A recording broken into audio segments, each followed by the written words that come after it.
Another activity that you could do out in the garden this weekend, with the weather being warm, is to make your own little garden. So find a tray or a box and then just hunt round the garden for things that you can put in your own little garden.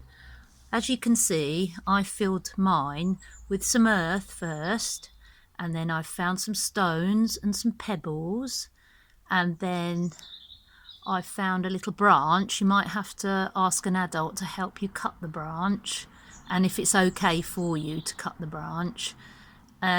Also, I've just found a little plastic lid that I've used as a paddling pool, and I've put some water in it, or it could be a pond, and some stones around it, and a couple of little flower heads. And then I haven't got any toys at home, but you might have some little Playmobil toys or little people that could actually play in the garden as well. Or maybe you've got some fairy toys, and you could make some really nice fairy gardens, or just any sort of gardens you wanted them to be.